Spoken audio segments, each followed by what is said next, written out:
Hey, it's your buddy Peace and Harmony with you here today, bringing you festive joy, happiness, and all the best wishes for you in a healthy new year. I want to start off this new year right. I want to start off this new year fresh. And it's so important to have a game plan, have a strategy, have a goal, have a vision for your life moving forward. Oftentimes, if you've been at the hands of a merciless violator, perpetrator, somebody who has been a menace, a malignant person in your life, oftentimes it becomes very glaringly true that you need to remove yourself, extract yourself from this person in order to fully live the life that you were meant to live. So as you progress through this realization and knowing that it's really important to let this person go, it can be very painful, it can be very difficult. It's growing pains though, and I want you to use the mind frame, the cognitive reframing, to help you to transform and transmute and alchemize basically the negative feelings that you have that have been self-limiting beliefs that have been holding you back from really expanding, emerging, and breaking through the barriers that this individual has placed on you in your life. What we don't realize is that the victimizer, the manipulator, whether they're a covert narcissist, an overt narcissist, a psychopathic individual, they have put constraints on our life. Constraints meaning they are setting you, basically putting you into a box, putting you into a sense of almost a possessiveness over you. And we can, just if we think back when you were 16, 15, 16, oh, that girl is so possessive. Oh, that girl is, that boy is so possessive. It becomes different when you're an adult. When there, in essence, is an ownership that they take over you, a possessiveness. And I think there was a song that we were alluding to the other day when we were looking at the words of that song that I was trying to pick up, which is, it was by Sarah McLachlan, and I found this song. It's called Possession. And I didn't realize that I haven't heard that in years and years and years. And part of her lyrics are, I'll take your breath away. I'll kiss you so hard that I'll take your breath away.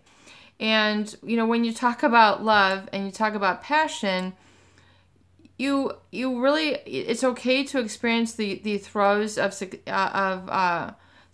passion with an individual, but it's positive when it leads to positivity, and it's very negative and toxic when it leads to manipulation, exploitation, and a lot of the gaslighting and the other situations that become puzzling and confusing and destructive to people. So I want to focus in now on really getting a clear game plan for you. And yes, we are going to still continue to talk about these individuals a little bit, help you to identify the traits, help you to identify a little bit more of the manipulation tactics so you can see it working in your life. But I want to give you several tools moving forward and help you to really call on these consistently, moment by moment, when you find yourself slipping, when you find yourself backsliding, when you find yourself getting manipulated, when you find yourself reacting, getting caught up in that delusion, find yourself in that fit of rage, finding yourself in that flashback mentality where, in essence, you're getting the flashbacks to the good times, or you're flashing forward to the future where you're getting suspicious and you're getting paranoid of this individual, and you're feeling, like they're perhaps doing a lot of mean and cruel things, either in front of you or behind your back, using triangulation, using a lot of the blame shifting, the name calling, all the insidious parts of torture, really, that are part of the narcissistic and psychopathic individual. So the first tool I want to give you, and we're going to be partying all this week, guys. We're going to be partying and celebrating the new year all this week with giving tools and looking forward and making sure that we're getting what we want, doing what we want, and having what we want moving forward, and breaking free of that box that the narcissist or psychopathic individual would hitherto have you live in. Because remember, part of their deception is creating that negative mindset and what we call the negative validation to you, which is mirroring back a weakness, mirroring back constantly insults, mirroring back to you the shaming, the slandering, the insults, the you did not do this, or you are not this mentality. A lot of that is very negative, and you can't run on that negative fuel. You can't run on that void. It's not healthy. It's not good for your body. It's not good for your spirit. And it keeps you separate really from your destiny and who you're meant to be. So the first tool I want to give you in this video is the tool of cognitive reframing. Cognitive reframing is the ability to use metacognition, which is the ability of the mind to think about things as they're occurring. So, for example, if you are driving down the road or riding your bike or something of that nature and a car comes out, you're able to use your metacognition and to help you to stop yourself, put the brakes on so you don't, hit that car, or, you don't collide with some other sort of bicycle. So that is, of course, that is a reaction, but there comes an experience where you're going along, humming along, and then then use metacognition to go, whoa, I need to stop.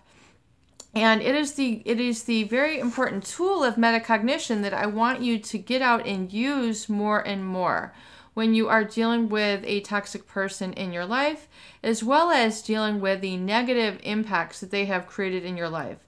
The low self-esteem, the internal voice that has been, unbeknownst to you, subconsciously playing these negative tapes, which you need to bring out into awareness in order to get them out of your life and have them stop programming you in a negative manner. Negative feelings, negative thoughts, negative beliefs create negative thoughts, which create negative feelings and emotions, which creates a perpetual cycle. So we need to get these negative thoughts out, catch them when they occur, also catch the situations that a toxic individual will put you in, and then get those to stop, get you to that sense of metacognition where you can see what's in front of you, realize exactly what's going on rather than slamming into a toxic situation and being sucked in, hovered in, or further manipulated.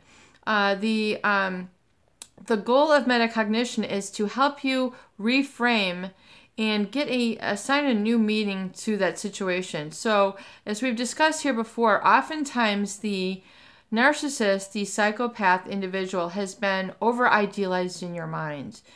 They were, the knight in shining armor. They were the maiden riding in on the white horse. They were the man who, was the prince of your life. They were the woman who was the princess of your eye. The apple of your eye, all these different things that you had assigned this very heightened, what we call the idealistic vision of somebody.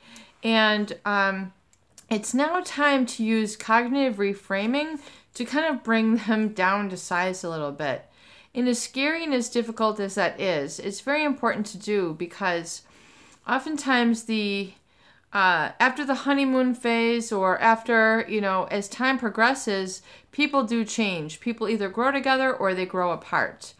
So when you get a realized view of them, it's important to take stock and say, okay, this and this behavior is manipulative. This is hurtful. This is shaming to me. And I now can see it kind of in motion, in the air, if you will. And get a chance to see it coming in, and get a chance to then declare a emotional boundary where you're able to see it for what it is, and rather than feeling emotionally distraught from it, use the tool of metacognition and cognitive reframing to say, okay, I see what this is now. This is nothing more than a manipulative tool that is utilized by a narcissist, a psychopath, a manipulative person, whatever phrase you want to give to them. But I do see that it's meant to have me feel X, Y, and Z. And I don't want to go there. I don't want to, that's not the journey that I want to take. I don't want to go down that path. I don't see myself getting polluted with their dark ways. I don't see myself getting polluted with their insults and their shaming, and me getting caught up in their cycle of despair, in that whole cycle that they're perpetuating. So you're able to see it for what it is, and then now come back to your affirmations and say, I am healthy. I'm not giving into that. I am strong. I can resist that now. I have new goals and ambitions that are now going to take my focus and energy, and they're no longer going into the toxic doldrums in that toxic cycle that has hitherto sucked me in. I can now see it for what it is. So you're using your knowledge and your wisdom to help you articulate and have you repattern your thoughts and assign it the proper meaning. And hitherto then, assign it back to the proper meaning for yourself, and then key into what you do want rather than what you don't want. Because if you've been around this person for some time, you've been chronically habituated to being with them, to satisfying them, to going through the rigors of your day in and out. And so, now you've found perhaps that you're stuck, or you're fighting a lot, or it's becoming stressful, or you're getting exhausted by this person. And you constantly are having to own up to them, when in essence you need to take ownership for yourself, ownership for your feelings, ownership for where you're going, ownership for your energy, and ownership more so for really having an open heart to the goodness that is meant to be in your life, versus the toxicity which this person is trying to keep you imbued in and keep you addicted to and keep siphoning you in your life. It's like getting you, a little bit of shock of poison, which is going to keep you really stagnant, stuck, and keeping you really sort of numbed out, which hitherto you need to extract yourself and just eliminate a lot of the talk and the vision of them, and the continual, playing through that in your mind. And because, oftentimes they will create this vision of you through the negative slander, a negative image of you, a negative position for you, a negative feeling for you. You need to guard yourself. You need to protect yourself from all this negativity that they're trying to slam your way. Because this is how they overpower. This is how they delude. This is how they get, you under their thumb. This is how they get you in their constraints. And this is how you begin a toxic relationship. Even though it started very positively, even though, it was the knight in shining armor, it was the maiden on the white horse, it was, now you have to kind of come to terms and say, okay, now that's a boa constrictor. Now that is a filthy pig. Now that is a swine. Now that is, negative energy. That's hurtful energy. This is a destructive person. It's going to basically unravel me from the inside out. And that's not what I want to participate in. I don't see myself going there. So you then cognitive reframe that person, assign the proper and appropriate meaning without feeling guilty, without feeling intimidated. And you do this by owning your perception and owning your wisdom. Really, I think it's a lot of the lessons that people have, denied themselves learning because it hurts to maybe let people go, or to admit that, this person isn't good for you. It's difficult to admit sometimes. And it's difficult to say no, especially if you were meant to feel that, you have to be a person pleaser, and, this person was,